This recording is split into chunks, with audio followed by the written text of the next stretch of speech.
Olá, pessoal. Hoje vamos começar uma série de aulas sobre estrutura de dados.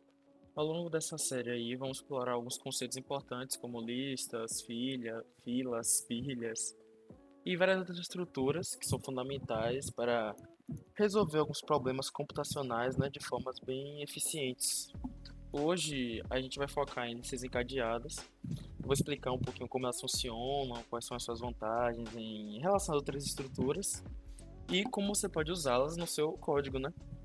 Vamos ver exemplos práticos, como a lista encadeada se diferencia de uma lista tradicional, como o array, por exemplo, como ela permite essa manipulação mais dinâmica de elementos. Então, vamos começar. Pessoal, já estou aqui com o meu IntelliJ aberto. E, basicamente, o que é que a gente tem que entender sobre listas encadeadas? Elas, basicamente, são uma estrutura de dados em que os elementos, né, os famosos nós, estão ligados um ao outro em sequência, onde cada nó contém dois elementos principais. Então, vamos criar aqui uma classe nó. Eu vou botar em inglês, tá bom? Node é nó em inglês. E basicamente, esses dois elementos principais consistem em o quê? Um valor, onde ele vai guardar e coletar essa informação, e tem que ter uma referência para o próximo nó. Ou seja, qual vai ser o nosso próximo elemento da lista. Então, basicamente, vamos criar aqui um atributo private double value e private next. Que bom, novamente, o nosso value é o que? Guardar o valor a ser guardado.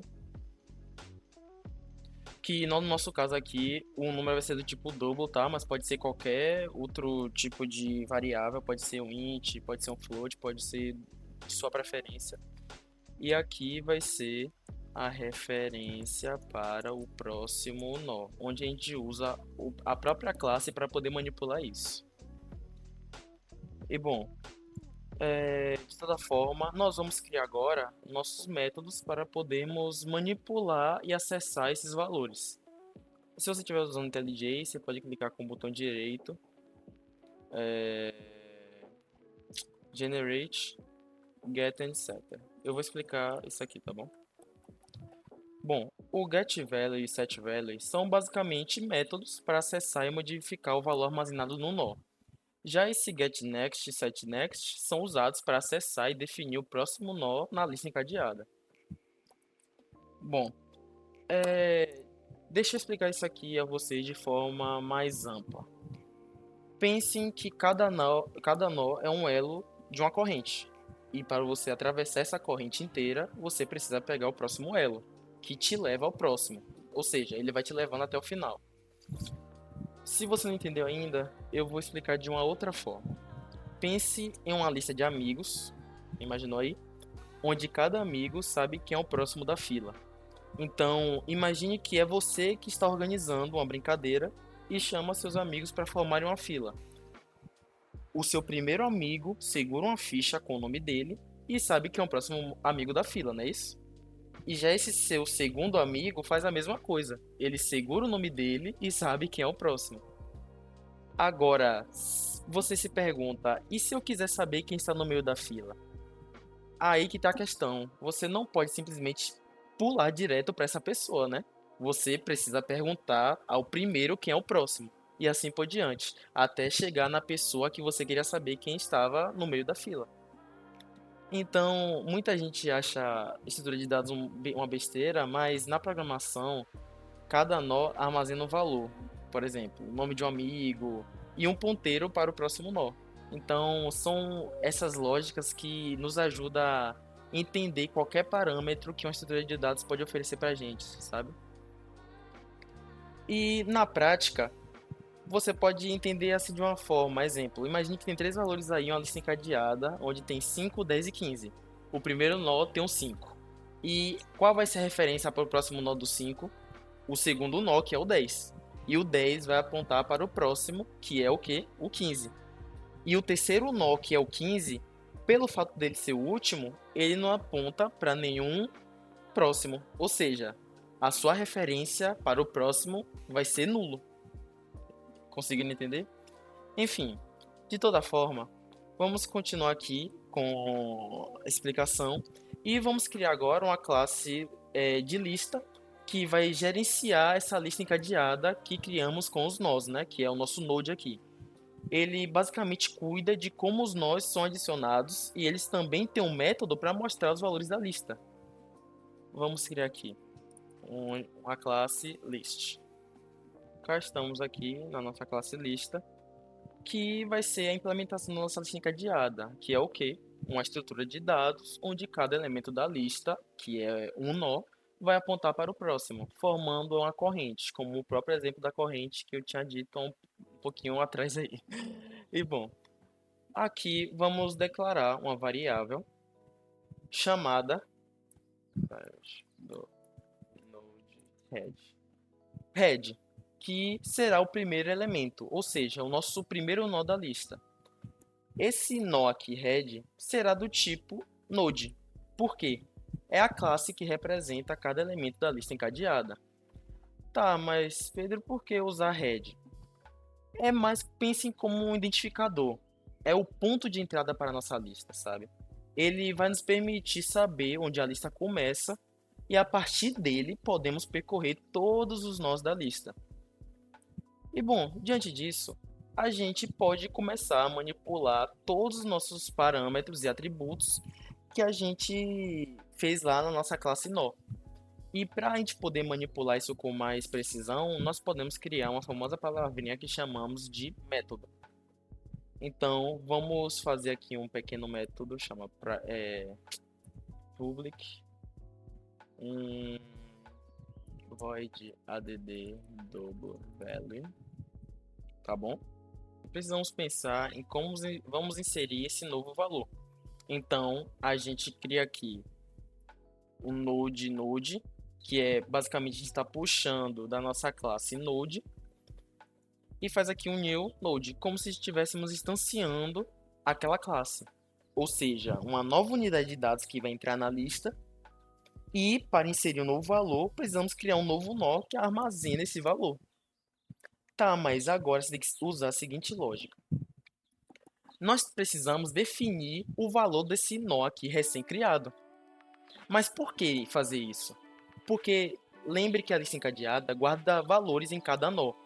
Então precisamos dizer que o novo nó terá o valor que o usuário passar a usar no nosso método add. Então vamos fazer o abuso, o proveito de um dos parâmetros que usamos aqui no nosso node, que é o nosso setNext, do nosso setValue, tá bom? Então a gente faz aqui um node.setValue e por parâmetro nós passamos o nosso valor. Tudo bem? Mas também lembra que a gente precisa de um valor e um quê? Uma referência para o próximo nó da lista, não é mesmo? Então a gente precisa aqui criar um nosso parâmetrozinho para que o novo nó que vamos criar precise saber para onde ele vai apontar. Ou seja, se pergunta quem será o próximo nó da lista, então nós fazemos o abuso de outro parâmetro daqui, que é o nosso setNext, tá bom? Node.setNext. Mas aqui você fala, mas aqui o novo nó, ele vai apontar para o nó que antes era o primeiro da lista. Então, quem é o primeiro da nossa lista mesmo? A cabeça da nossa aplicação, que é o head. Então, ou seja, ele se posiciona no início e ele vai começar a empurrar os outros nós para frente. Pense dessa forma que acho que você vai conseguir entender. Mas ainda não acabou. O que é que precisamos fazer aqui agora? O que é que está faltando? Nós precisamos atualizar o nosso head para ser o novo nó que acabamos de criar. Mas, Pedro, por que precisamos usar isso? Porque você para e pensa. Agora que o novo nó foi inserido, ele se torna o novo primeiro elemento da nossa lista. Ou seja, a gente agora, por obrigação, precisamos que o head aponte para ele, já que o head sempre guarda o primeiro elemento da lista. Ou seja, para quem o head precisa apontar? Para o node. Enfim, de forma resumida aqui, o que é que acabamos de criar? Criamos um método com o nome add, pode ser qualquer nome de sua preferência. Ele cria um novo nó, ele vai definir seu valor, faz com que esse novo nó aponte para o antigo nó da lista, caso já exista outros nós, sabe? E atualiza o head, para que o novo nó seja o primeiro da lista. Ou seja, significa que cada novo elemento será inserido no início da nossa lista. Mas vamos dar mais uma brincadinha aqui. Vamos tentar criar um método que vai servir, de forma resumida, uma exibição da nossa lista inteira de forma bem organizada. Ou seja, vamos meio que como se estivesse imprimindo um relatório para a gente, sabe? Então vamos criar aqui um método de toString, tá bom?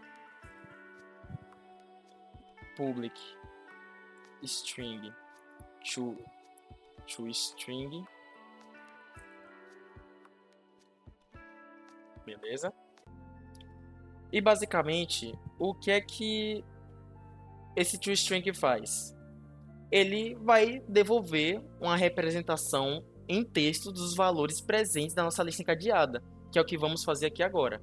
Mas para isso, nós vamos criar um objeto para construir a string que vai representar os valores da lista. Então, como é que a gente cria esse objeto? A gente chama esse objeto que já existe aqui, tá bom? No próprio Java, string buffer. Aqui pode ser qualquer nome, eu vou chamar de string buffer, igual a new string buffer, como se fosse uma instância, como se estivesse instanciando esse objeto, tá bom? Mas por que a gente está usando ele mesmo? Porque é uma maneira eficiente de concatenar, entre aspas, strings. Ou seja, ele vai ser usado para ir como se fosse um acúmulo dos valores da lista em um formato mais apropriado, né? Para dar algo mais bonitinho para a gente, né? Que programador tem que ser organizado de vez em quando, né? E bom, agora nós vamos adicionar um caráter no início da string para meio que, como posso usar essa palavra? Meio que delimitar o início da lista. Então a gente usa aqui um string buffer, a gente chama pelo nome que a gente deu ao nosso objeto, tá? E dá um ponto append. E por parâmetro aqui, ele vai passar um colchete, tá? E bom, basicamente é simplesmente uma convenção para representar uma lista, como em muitos exemplos aí que vocês provavelmente devem ver no YouTube de estrutura de dados. Mas agora a gente tem que pensar numa forma de como ele vai percorrer a lista. Ou seja, a gente precisa iniciar uma variável do tipo node que vai começar no head, o primeiro nó da lista, né? Para ele começar a percorrer. Então a gente cria aqui, chama nosso node de novo, nossa classe, pode botar qualquer nome, eu vou chamar de node novamente e vou botar um igual a head. Por que usar isso aí? Porque precisamos percorrer a lista começando pelo primeiro nó. E quem é que guarda a referência para ele? O nosso head. Ok? Enfim. Mas agora nós precisamos pensar no, em como a gente pode fazer para que ele continue enquanto o nó atual não for nulo. A gente pode usar o nosso famoso while. Porque, pense comigo, como é que a gente pode usar o while nisso aqui? Cada nó, ele aponta para o próximo, correto? Então, podemos seguir de nó em nó até chegar ao último, que vai apontar para o nulo. Então, a gente precisa fazer enquanto node for diferente de nulo, tá bom? E bom, enquanto ele for diferente de nulo, o que que a gente vai ter que fazer agora? Vamos pegar esse valor do nó atual e adicionar o nosso próprio string buffer. Como é que a gente chama nosso string buffer? A gente chama por esse nome aqui? Não, porque esse aqui é o nosso objeto. A gente deu o nome a ele, então a gente vai chamar pelo próprio nome que a gente deu a ele. Se fosse aqui qualquer coisa, a gente pegava aqui qualquer coisa. Tanto é que já vai até automático. Mas não, a gente vai chamar pelo nome que demos a ele. String buffer, ponto, append. E como é que a gente pega mesmo o valor do nó atual e adiciona? o nosso node.getValue, que get é o quê? Pegar. Pegue esse valor. O nome já diz, getValue. E para deixar mais organizado, mais bonitinho, a gente bota aqui um entre aspas, para deixar separado, tá?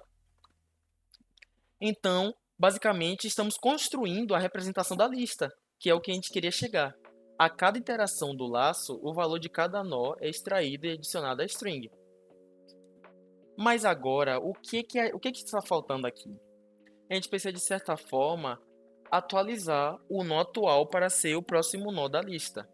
Por quê? Porque o laço só pode continuar se passarmos para o próximo nó. Então, essa linha aí faz a transição de nó em nó até que o node, o nosso nó, seja nulo. Ou seja, vai chegar no fim da lista. E como é que a gente faz isso? A gente define node igual a node.getNext. Tá bom? Repetindo, o laço só pode continuar se passarmos para o próximo nó. Essa linha aí tem a obrigação de fazer a transição de nó em nó até que o nosso node seja nulo, para chegar no fim da nossa lista. Mas agora vamos finalizar nossa string, né? Vamos aqui chamar novamente nosso string buffer, .append, e pronto. Que a gente está aqui adicionando um carácter ao final da string, indicando que é o fim da lista. Assim como no início a gente usou esse append no colchete aqui, o colchete no final é uma convenção para delimitar essa lista. Então, vamos usar aqui e vamos dar aqui um return string buffer.toString.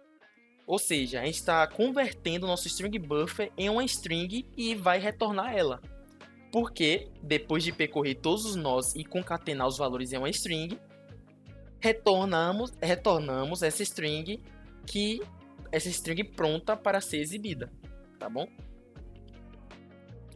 Então, de forma resumida do que fizemos aqui, criamos a classe lista, tá? Que vai permitir criar uma lista encadeada, simples, onde o método add insere novos valores no início da lista, o método toString percorre a lista e retorna uma string contendo os valores da lista. Então, a gente vai poder adicionar elementos de formas bem dinâmicas. E como é que a gente faz isso? Vamos para lá agora. E cá estamos na nossa classe main, tá bom? Que vamos detalhar onde vai ser o nosso ponto de entrada para o programa. E ele vai controlar o funcionamento de toda a nossa lista encadeada, com a interface de console, etc. Enfim, o que a gente pode começar fazendo aqui agora? Vamos chamar nosso teclado, né? Já que a gente tem que digitar nossos valores da nossa lista. Então, vamos criar um objeto chamado scanner. Scanner pode ser qualquer nome, tá? Vou botar scanner teclado, tá? E new scanner system.in. Basicamente, precisamos de uma maneira onde o usuário precisa interagir com o programa, né? E o scanner vai permitir ler números e outros tipos de dados que ele for digitar. E bom, já pulando essa parte simples, vamos começar agora criando uma nova instância da nossa classe lista que a gente criou, onde ele vai ser usada para armazenar esses elementos, que são os números que vamos digitar,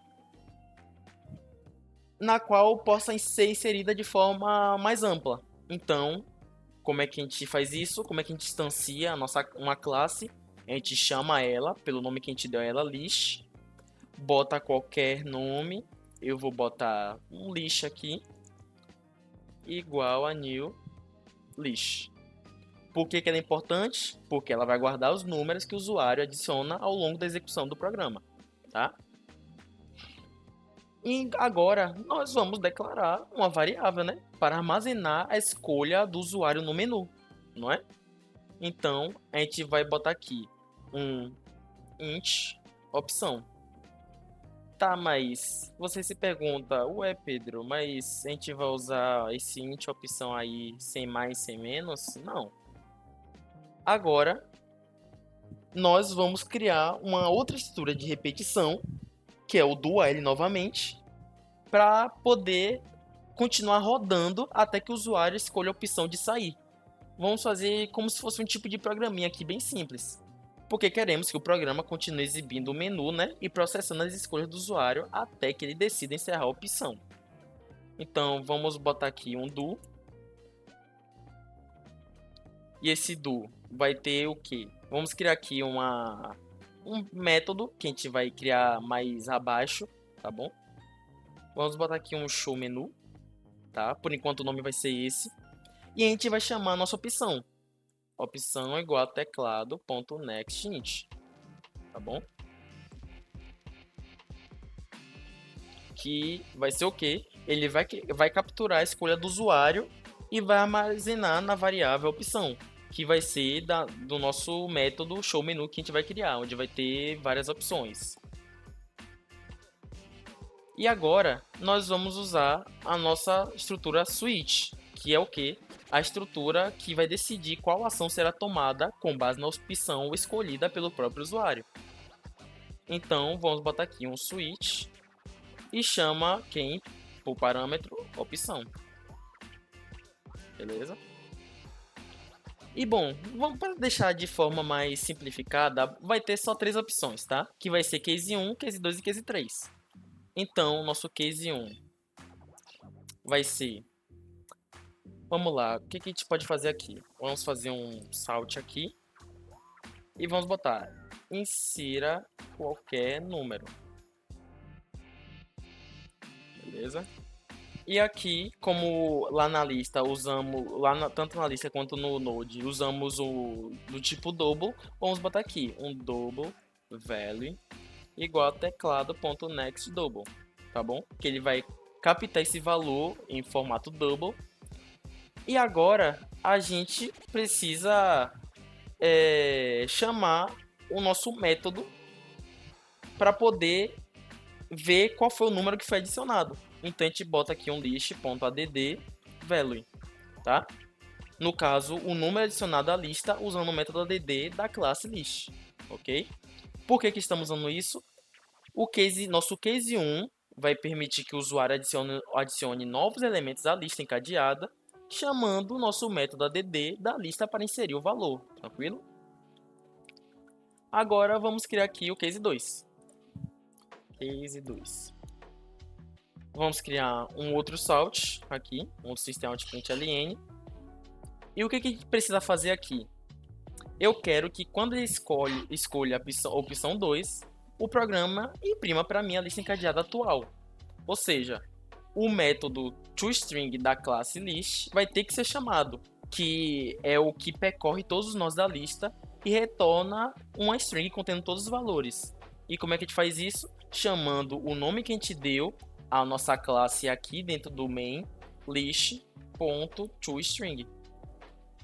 Isso aqui basicamente vai ser usado para mostrar ao usuário todos os elementos que ele adicionou da lista até o momento. Porque isso de alguma forma ajuda a visualizar, né, como os dados estão sendo armazenados na estrutura e afins. E por último, nosso case 3. O que o case 3 vai fazer? Basicamente, nada. Se o usuário escolher a opção 3, esse last aqui do while será encerrado e o programa termina. Então, break. Tá bom?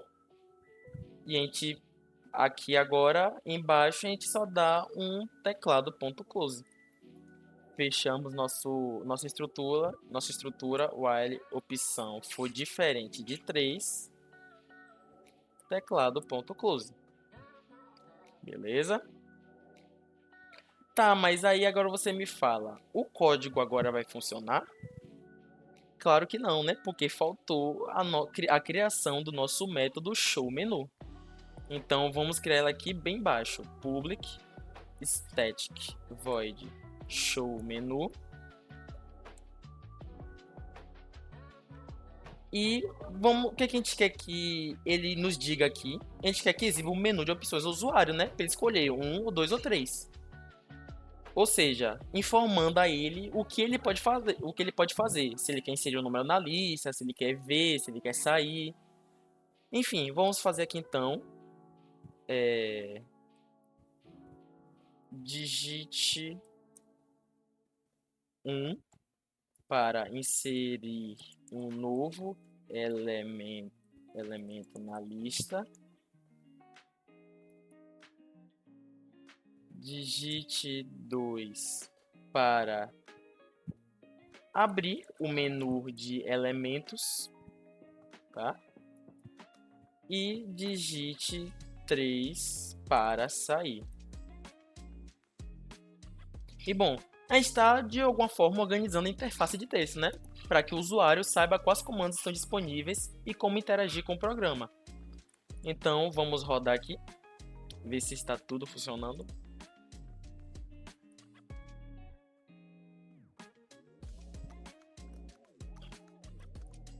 Vamos lá, digite 1 para ser um novo elemento na lista. Botar 2.0. Opa, esqueci que não pode usar assim. Perdão. Digite 1 para ser um novo elemento na lista. 2,0. Vou inserir de novo. 5,0. Vou inserir de novo. Opa. 10,0. E agora vamos aqui abrir o menu de elementos. 2. E nos mostrou. E 3 para sair. Bom, em resumo, galera, o que a gente acabou de fazer aqui? A nossa classe main implementa um menu interativo, né? Que permite o usuário aqui fazer o quê? Inserir números em uma lista, visualizar a lista de números inseridos e sair do programa. E utilizamos aqui, como complemento, a combinação da estrutura de controle switch case e o laço do while, que é a interface de texto simples, né, que é o scanner. E bom, isso aqui tornou esse exemplo um ótimo, eu acho, né, um ótimo modelo de como interagir com o usuário para manipular a estrutura de dados. E é basicamente isso. Obrigado por me acompanhar até aqui e até a próxima.